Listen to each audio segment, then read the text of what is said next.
Bonjour et bienvenue sur cette chaîne. Si vous nous rejoignez, nous sommes toujours dans la lecture du livre 7 parle, avec donc ce qu'on appelle un guidage, des commentaires qui sont faits tout le long de cette lecture en même temps en parallèle. Nous étions dans le chapitre 7 à un moment donné où 7 nous indiquait qu'il y avait une sorte d'alternance entre le jour et la nuit, entre notre moi éveillé et notre moi endormi, avec des perceptions qui étaient différentes, finalement, quand on était dans un état ou dans l'autre. Et avec le fait que, notamment, nous étions en contact direct avec notre entité complète, ce qu'il appelle notre... là, dans ce paragraphe-là, il appelait ça notre identité, mais également avec nos autres moi, les moi parallèles, probables, les moi de nos autres vies, avec toujours ce rappel que c'est en fait, quand nous sommes réveillés, c'est une toute petite focalisation sur un point minuscule de la réalité physique que l'on fait, alors que la réalité est beaucoup plus large. Voilà, on était donc arrivé à la fin d'un paragraphe où il parlait justement de ces éléments-là, et il enchaîne dans le paragraphe suivant en parlant justement toujours de cette division. Voilà, il dit cette division apparente n'est pas arbitraire, elle ne vous est pas non plus imposée. Donc la division entre le moi endormi et le moi réveillé. Donc ce n'est ni arbitraire ni imposé, c'est-à-dire qu'il y a une règle particulière, précise, et que nous l'avons acceptée, cette règle. Ça fait partie de notre fonctionnement en tant qu'entité qui nous incarnons dans la réalité physique. Et il enchaîne dans la phrase suivante en disant qu'elle est simplement due à votre stade actuel de développement. Et d'ailleurs, elle varie. Donc une division qui est liée à ce que nous souhaitons vivre pour le moment, que nous avons accepté. Le stade actuel de développement, j'imagine que c'est celui de l'humanité au sens large, pas seulement le nôtre à titre individuel, et que c'est donc actuellement le stade de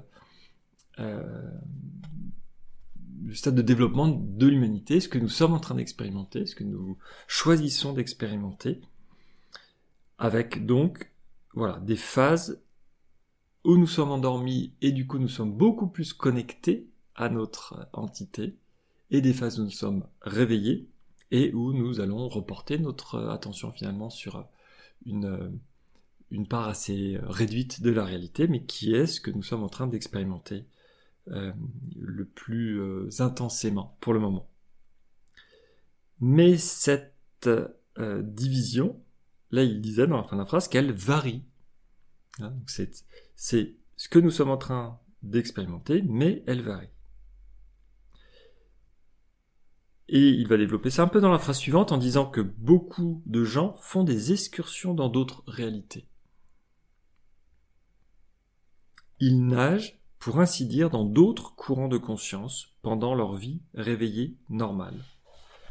Donc là, il reprend l'image du courant de pensée qu'il avait utilisé, je sais plus si c'était la page d'avant, enfin voilà, un petit peu avant, que j'avais expliqué dans la séance précédente, ou peut-être même celle d'avant. Le courant de pensée, il le comparait à un grand fleuve. C'était par là. On ne retrouve plus. Oui, ça doit pas être loin pourtant. Le courant de pensée, il en avait parlé effectivement. Le courant de conscience, page 136, effectivement. Donc c'était la fin de la session 47.2, dans laquelle j'en avais parlé. Un courant de conscience, donc similaire à un grand fleuve, qui représente l'ensemble de notre conscience, tout ce qui nous traverse, tout ce que nous sommes en train d'expérimenter. Et là, il dit que donc beaucoup de gens font des excursions dans d'autres réalités, ils nagent, pour ainsi dire, dans d'autres courants de conscience pendant leur vie réveillée normale. C'est-à-dire qu'ils ont cette capacité à aller explorer d'autres cours d'eau. si on reprend cette image d'un cours d'eau qui serait notre conscience. D'autres courants complets de conscience, en dehors du leur. Et moi, ce qui m'étonne dans cette phrase, c'est qu'il dit quand même que c'est beaucoup de gens. Donc c'est pas quelque chose qui est rare, mais c'est certainement quelque chose qui doit être inconscient, puisque dans notre quotidien, nous n'avons pas, en tout cas, compris que ceci nous arrive régulièrement, selon la manière dont il en parle. Voilà, donc c'est assez surprenant d'entendre Seth nous dire que ça concerne quand même beaucoup de personnes. Et l'autre chose qui m'intéresse, c'est effectivement de se dire que, donc, je dirais, la première étape, c'est déjà d'aller explorer tout notre propre courant de conscience. C'est déjà une étape assez particulière. Il me semble qu'il disait, c'était dans la séance 49, j'avais dû en parler, que on pouvait faire des exercices pour aller explorer justement un petit peu, je dirais, d'autres... ah oui, c'était certaines de nos activités. Dans une certaine mesure, pourtant, certaines personnes donc, se rendent compte de ces autres activités qu'on a pendant qu'on dort, et il y a des méthodes pour se les rappeler partiellement, se rappeler les rêves, ce qu'on vit dans nos rêves. Donc pour moi, ça, c'était déjà une sorte d'exploration de notre propre courant de conscience. Là, ce qu'il est en train de dire, c'est que... qu'est-ce qu'il disait à propos de ce propre courant de conscience ? Certains se rendent compte de ces activités. Donc, pour moi, certains, c'est moins que beaucoup de gens. Mais c'est-à-dire que seulement certaines personnes arrivent à se soutenir. Oui, en fait, c'est ça. C'est la notion de prise de conscience. Certaines personnes arrivent à se souvenir des autres réalités qu'ils expérimentent quand ils rêvent, donc pendant l'état endormi. Alors que là, ce qu'il est en train de dire dans cette page 140, c'est que nous faisons des excursions dans d'autres réalités régulièrement, couramment, mais qu'on ne s'en souvient pas forcément. Et là, on va vraiment chercher un autre courant de pensée. C'est pas le nôtre qu'on explore, c'est vraiment ailleurs. Et il dit d'ailleurs dans la dernière phrase de ce paragraphe que il arrive que d'étranges poissons surgissent de ces eaux. Le fait que, quand on dorme, on aille explorer d'autres réalités, ça nous amène dans effectivement des cadres complètement différents de ce qu'on explore habituellement, avec des surprises, ça qu'on ne comprend pas du tout ce qu'on est en train d'explorer. Et donc, voilà, il donne cette comparaison qu'on découvre des poissons assez étranges, du coup, dans ces eaux. Dans le paragraphe suivant, il enchaîne en disant « J'en suis un ». Bien évidemment. Voilà, je suis un étrange poisson qui vient d'une autre réalité, d'un autre courant de conscience complet, et qui arrive à passer, à transférer en tout cas son message dans le courant de conscience de Jen, ou alors Jen arrive en tout cas à rentrer dans le courant de conscience de Seth. Il y a en tout cas un échange qui permet que ce que Seth a envie de dire arrive dans le monde physique. Que ça passe par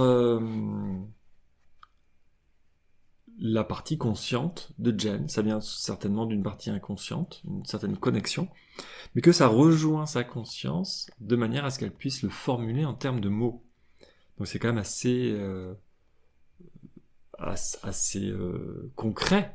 Ça devient effectivement un élément complètement concret, parce que ça devient même des livres à la suite.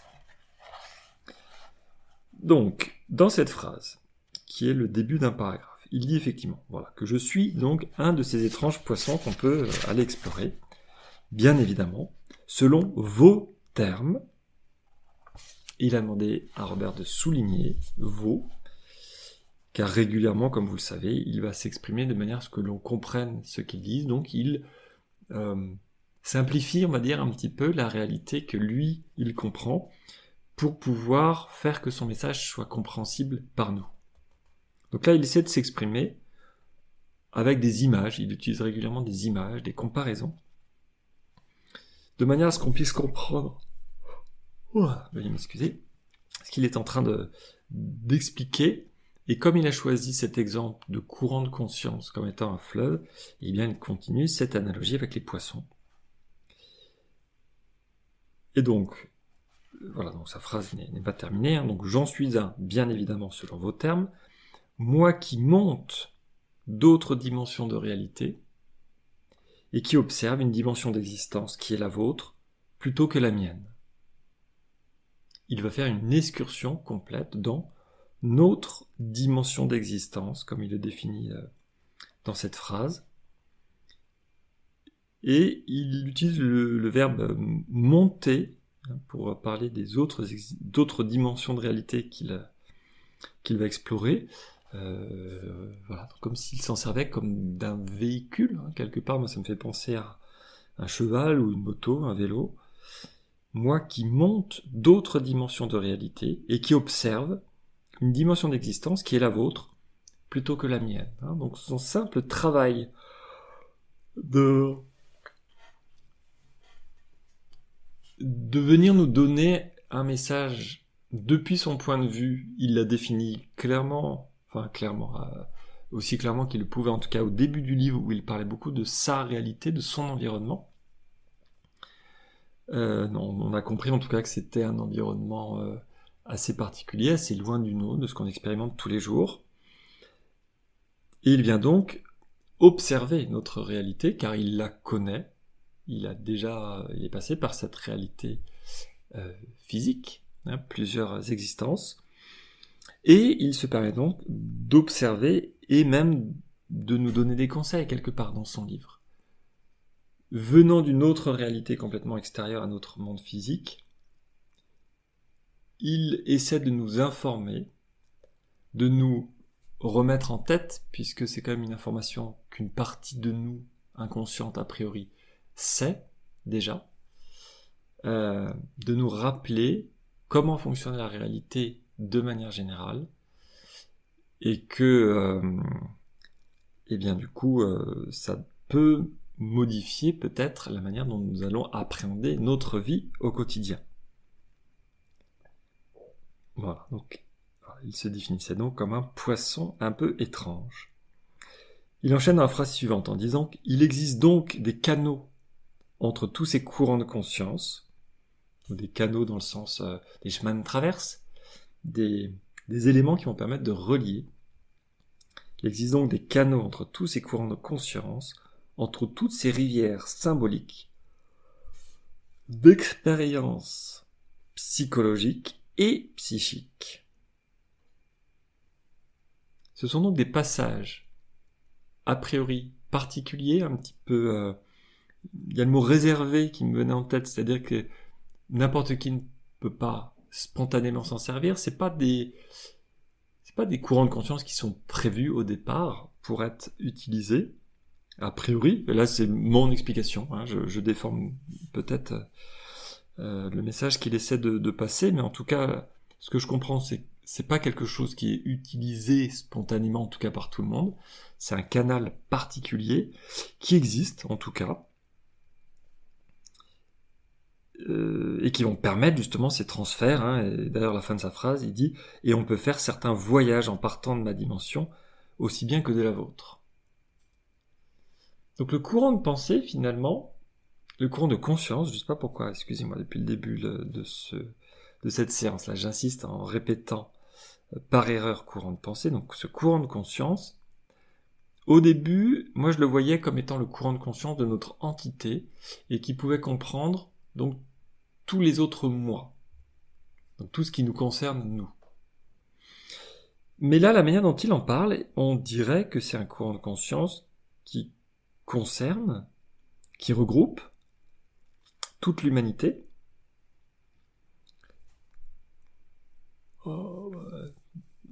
Je dis ça parce que là, il parle de différents courants de conscience et que lui passe de l'un à l'autre et qu'il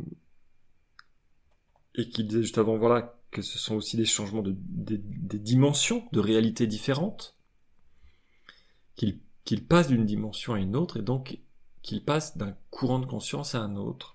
Donc, j'ai l'impression que une dimension de réalité particulière serait associée à ce que lui il appelle un courant de conscience particulier, ou alors il y en aurait plusieurs au sein d'une même dimension de réalité. Mais là, c'est pas forcément expliqué, en tout cas dans ce paragraphe-là. Retenez en tout cas que un courant de conscience appartient à une dimension particulière de réalité, et qu'on peut passer d'une dimension à une autre, ou donc d'un courant à une autre, par des sortes de chemins un peu particuliers qu'il faut rechercher, que lui appelle les canaux, pour reprendre l'analogie des cours d'eau, bien sûr. Ces rivières symboliques d'expérience, donc à la fois psychologiques et psychiques. On peut faire certains voyages en partant de ma dimension, aussi bien que de la vôtre, et qu'il y a donc cette possibilité de passer, d'aller explorer.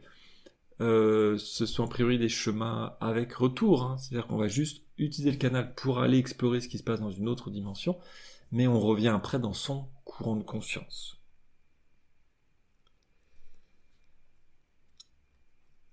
Bon, voilà en tout cas ce qui me semble important de retenir dans ce paragraphe-là.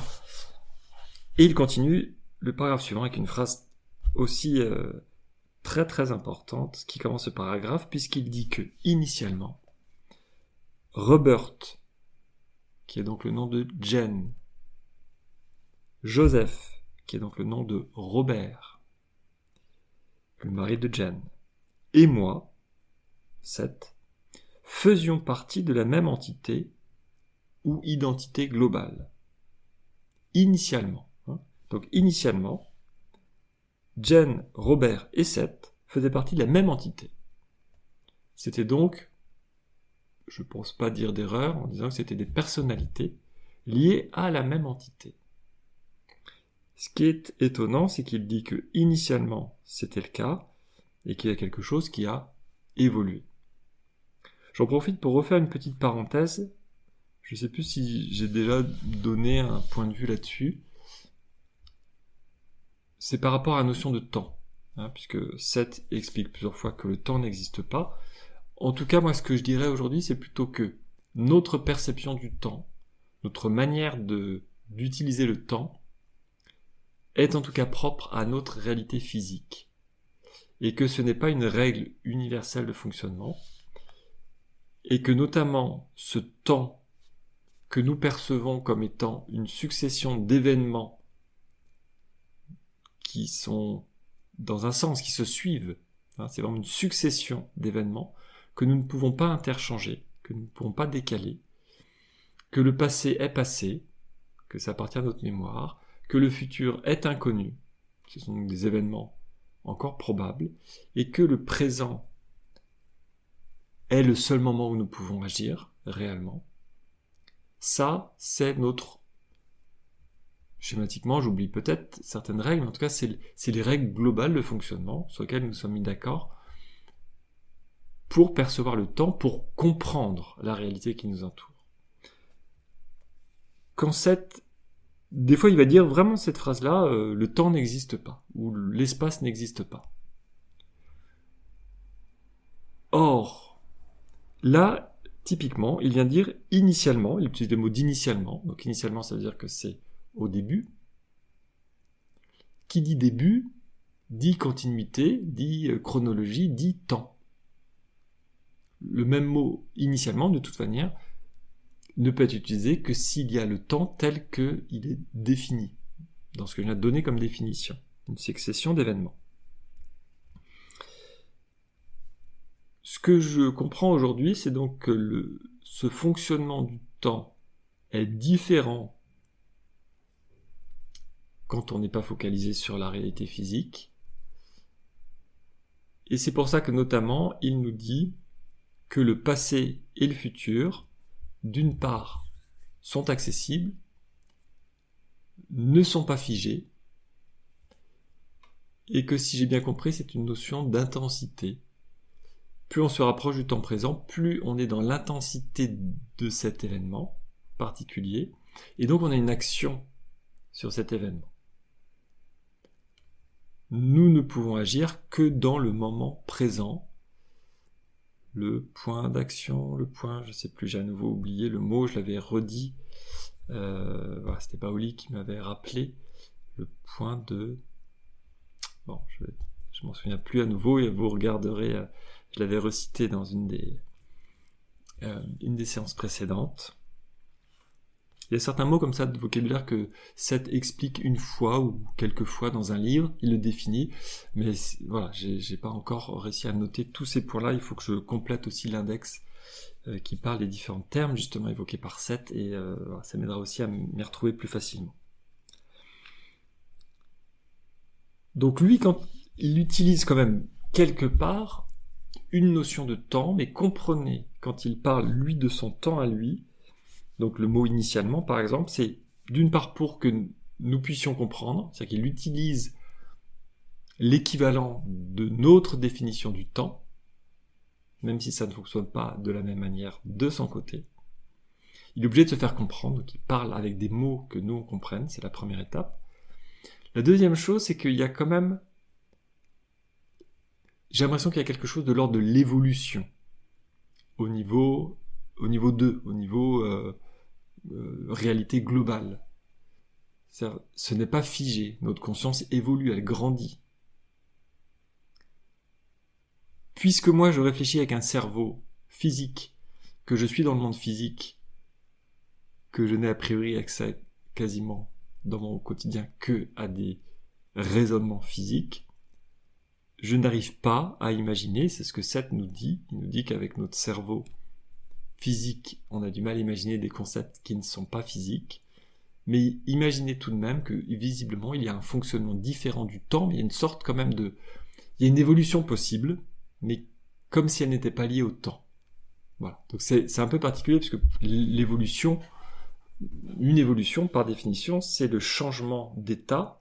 On part d'un état A vers un état B, et s'il y a état A et état B, c'est qu'on peut donc passer de l'un à l'autre. Nous, ça n'existe pas dans la réalité physique sans temps. Si le temps n'existe pas, on ne peut pas passer d'un état A à un état B. Ou alors, c'est au même temps, et à ce moment-là, c'est pas au même endroit, donc il y a l'espace qui existe.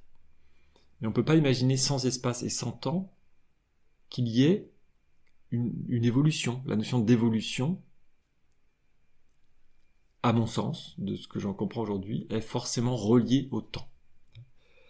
Voilà. Donc comprenez, pour conclure, que c'est un autre fonctionnement, qu'il va parler d'évolution, mais que visiblement c'est un autre concept que ce que nous comprenons dans notre réalité.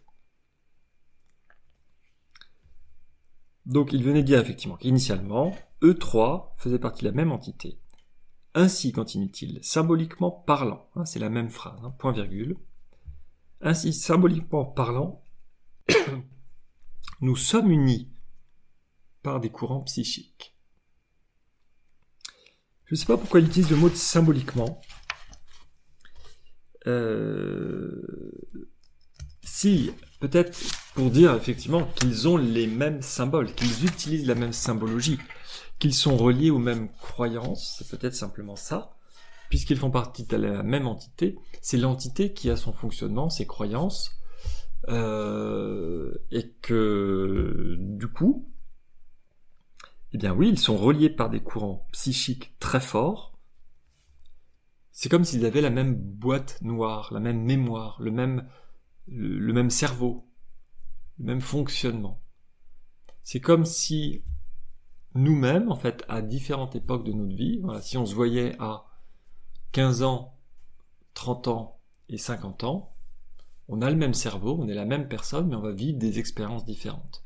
Le niveau de différence est à peu près le même. C'est-à-dire qu'il y a un point commun quand même. On a peut-être évolué, on a grandi, on a changé, on a réfléchi sur certains concepts, on a revu plein de choses dans notre éthique de la vie. Mais globalement, il y a quand même un gros point commun. Il y a des ressemblances. Et bien, si on appartient à la même entité, il y a quelque part quand même aussi ce fond global de fonctionnement unique, homogène, commun. Et qu'elles ont donc, effectivement, comme dit Seth, au niveau de l'utilisation des symboles, moi c'est comme ça que je comprendrais le fait qu'il parle de là symboliquement parlant, oui c'est ça, en termes de symboles, de représentation, de croyance, d'utilisation des symboles en tout cas au quotidien et des sens qu'il y a derrière, ils sont unis par des courants psychiques. Donc là, c'est vraiment une phrase qui révèle beaucoup de choses, qui révèle notamment la raison pour laquelle Jen peut parler pour Seth. C'est pas par hasard. Seth ne peut pas se connecter à n'importe quelle personnalité et parler à travers n'importe quelle personnalité. Il faut un lien très fort, très particulier, pour pouvoir relier à travers les canaux dont il vient de parler, ces deux courants de conscience qui sont très éloignés, entre notre réalité physique et la réalité de Seth. Et comme ils sont très éloignés, les contacts se font de manière très particulière. Si les courants de conscience étaient plus proches, alors il pourrait y avoir peut-être plus de canaux, plus de possibilités, plus de manières de fonctionner et d'émettre un message à travers donc plus de personnes, mais là ce n'est pas le cas. Et donc, il y a ce lien-là très fort. Et ça, c'est important de comprendre ça, de le retenir. Voilà. C'est, pour moi, la raison essentielle pour laquelle Jen a pu parler pour Seth et donner des messages qui viennent d'une dimension extrêmement éloignée de la nôtre. L'intérêt que nous voyons, Baoli et moi, dans les messages de Seth, par rapport à d'autres messages canalisés qui viennent, c'est que là, on est d'un point de vue très extérieur à notre réalité. C'est une information qui vient d'une entité qui a un champ de compréhension beaucoup plus large de la réalité, qui n'est pas juste focalisé en tout cas sur notre réalité physique, et qui a donc exploré d'autres courants de conscience, comme il le dit, et qui nous amène donc des informations de très loin. Et ça, c'est très précieux.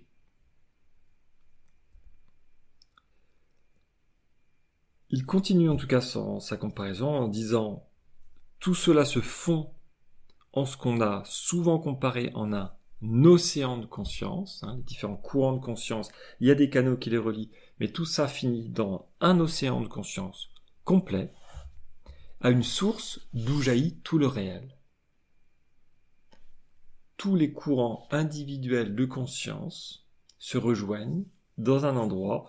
Là, il utilise l'image, donc il parle d'un océan de conscience.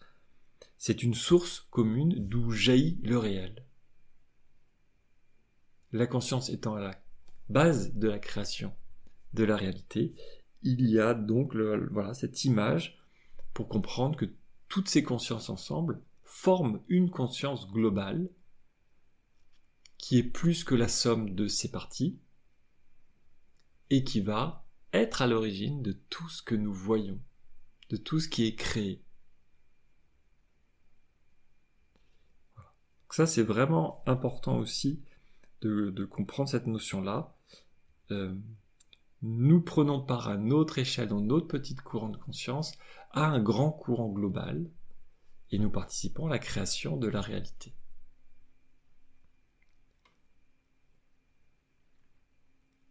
Il conclut ce paragraphe dans la phrase suivante en disant « Partez de n'importe quelle conscience et, théoriquement, vous trouverez toutes les autres. »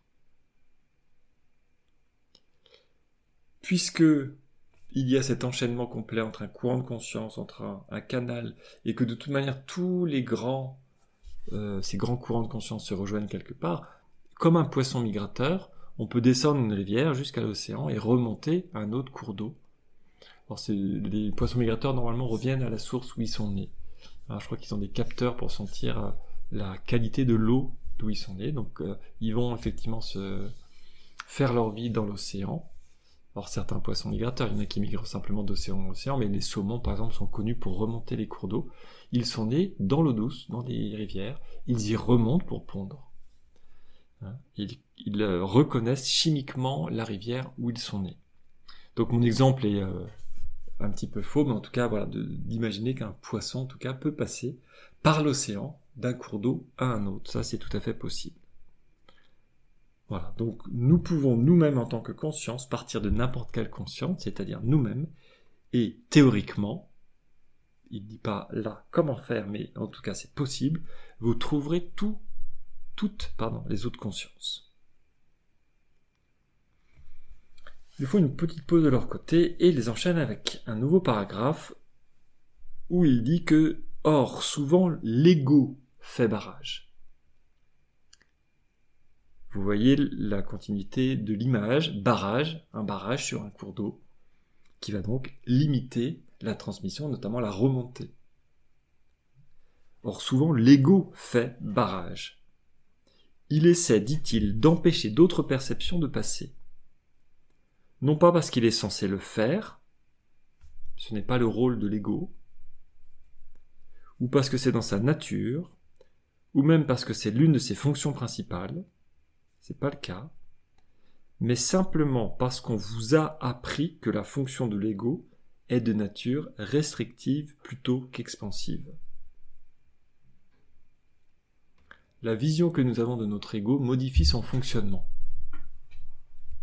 Le mot ego est souvent vu, dans les courants spirituels en tout cas, comme quelque chose de limitant, quelque chose un peu de néfaste, qu'il faut faire taire, qu'il faut mettre de côté, qu'il faut couper. L'ego est rarement le bienvenu quand on essaie d'aller vers soi.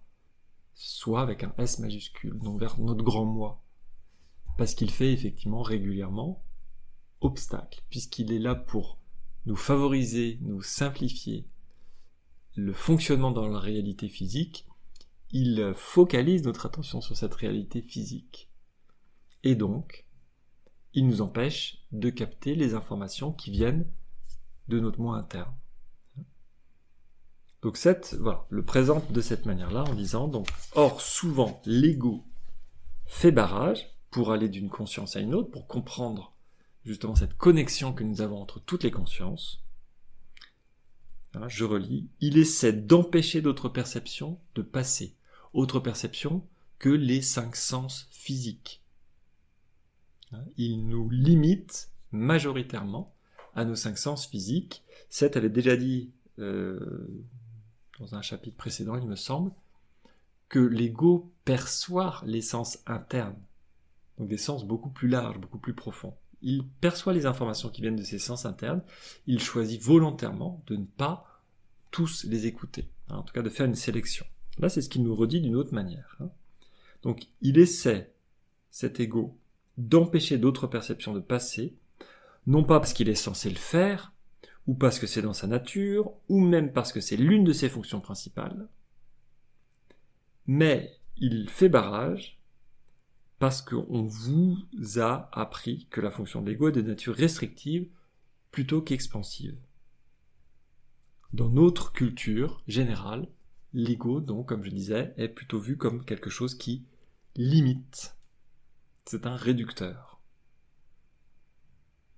Il continue la phrase suivante en disant « Vous vous imaginez que l'ego est une partie faible du moi. » C'est votre point faible.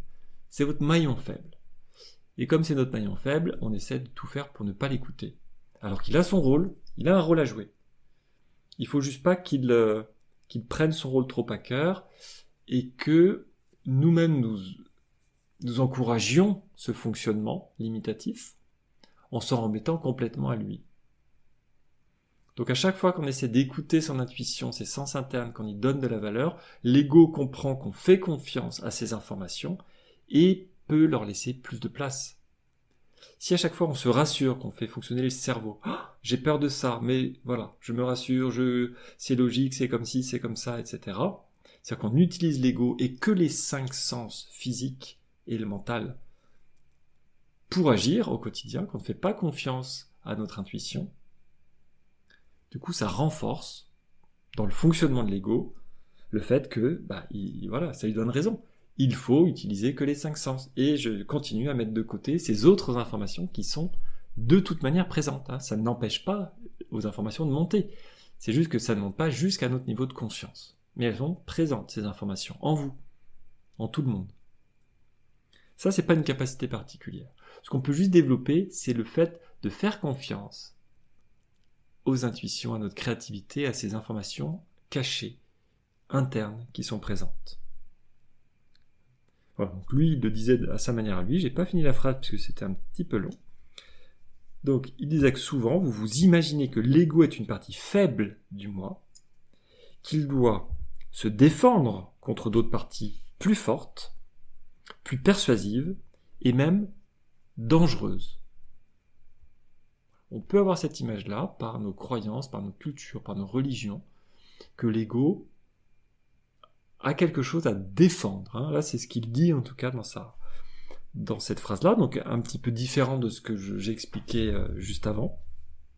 Il doit se défendre, dit-il, contre d'autres parties du moi aussi, de notre moi, qui sont plus fortes, plus persuasives et plus dangereuses. Donc il y a quand même quelque chose lié à la peur. On a peur de laisser nos intuitions prendre les manettes de nos vies. Je ne sais pas pourquoi je fais ça, mais je sens qu'il faut que je le fasse. Est-ce que vraiment on se laisse aller à ça? C'est pas évident. Vraiment, sincèrement, de le faire, c'est pas évident. Et il termine donc sa phrase, point virgule, en disant « Vous l'avez donc habitué à porter des œillères. » Donc les œillères, voilà, pour vraiment limiter son champ de vision. Tout à fait à l'encontre de son inclination naturelle. L'ego, naturellement, est plutôt curieux, il l'écoute, il va chercher différentes sources d'informations. Mais c'est vous, donc nous-mêmes au quotidien, qui l'habituons finalement à porter des œillères, à limiter les informations qu'il va traiter et qu'il va lui-même utiliser, être amené à utiliser, en tout cas pour nous aider à nous guider dans cette réalité physique. Et c'est donc, dit-il, tout à fait à l'encontre de son inclination naturelle.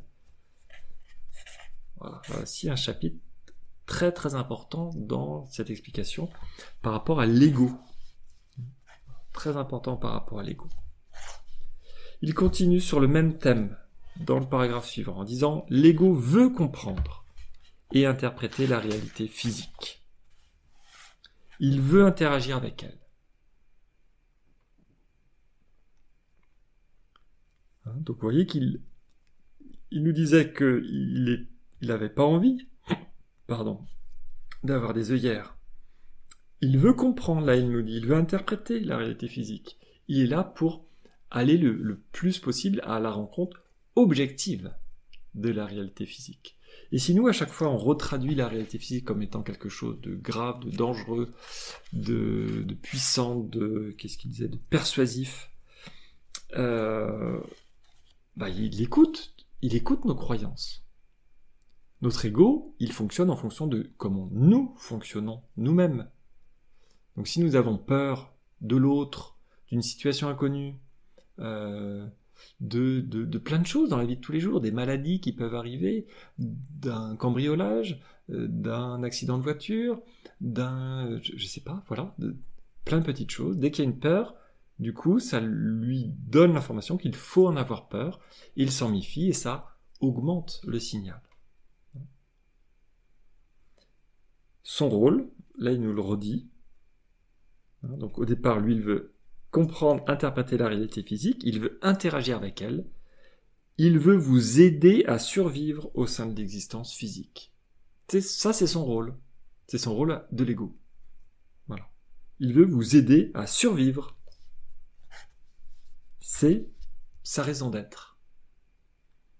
Mais comme vous lui mettez des œillères, vous entravez sa souplesse naturelle et vous instituez une limite à ce qu'il peut percevoir. Nous nous mettons nous-mêmes dans nos fonctionnements, puisque l'ego est une partie de nous-mêmes, nos propres limites. Quand je parle de croyances limitantes, c'est un mot que vous avez dû déjà entendre, je parle exactement, enfin pas exactement de ça, mais notamment de ça.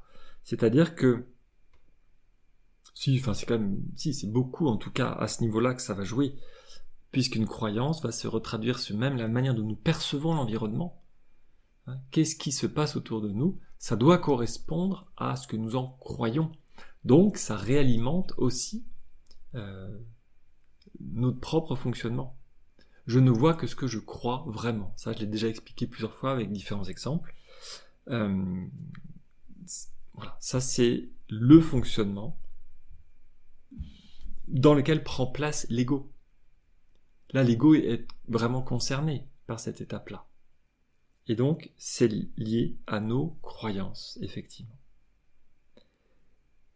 Et donc, en lui mettant des œillères, vous entravez, dit Seth, sa souplesse naturelle.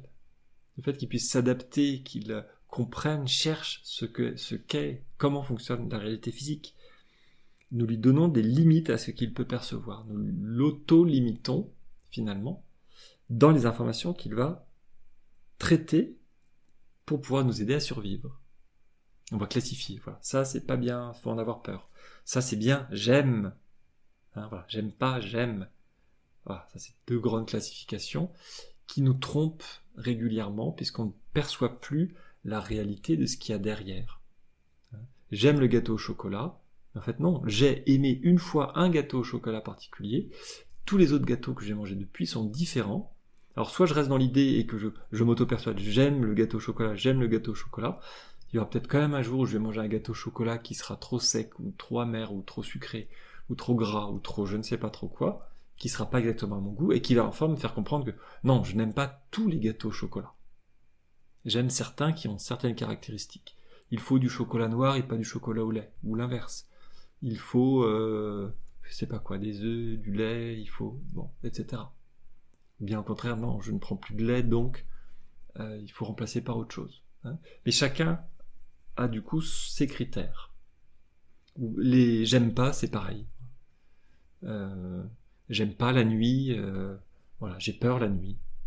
Bon, c'est parce qu'une fois j'ai eu peur une nuit que je considère que toutes les nuits sont dangereuses. C'est une extrapolation énorme, puisque 99%, peut-être plus, des nuits ne font pas peur normalement. Mais voilà, c'est quelque chose qu'on installe et qui va limiter la souplesse de notre ego, puisqu'après il va ressortir ces petites phrases automatiques qu'on s'installe en nous. Vous instituez une limite à ce qu'il peut percevoir. Puis, conclut Seth, comme il se montre inflexible, à force qu'on l'ait dressé dans ce sens-là, vous déclarez que c'est l'une de ses caractéristiques et c'est sa fonction naturelle. Alors que l'ego au départ n'est pas comme ça. Mais nous rendons notre ego inflexible, rigide, fonctionnement sur des critères très précis, ce qu'il n'est pas naturellement. Nous modifions notre propre fonctionnement à travers ce que nous pensons de la réalité. J'arrive bientôt au milieu de la séance, donc je vais faire une petite pause ici. Ça, j'en profite pour rappeler que c'est la séance numéro 50, donc je suis très content d'être arrivé à cette 50e séance. Comme je fais d'autres vidéos, ça fait déjà un petit bout de temps qu'il y a plus de 100 vidéos en ligne, j'avais déjà indiqué, fait un petit message pour fêter ce passage symbolique. Là, je suis très heureux également d'arriver à cette 50e séance. Fin de la première partie, je vais faire une petite pause et puis on se retrouve juste après. Merci à vous en tout cas pour votre attention et à très bientôt.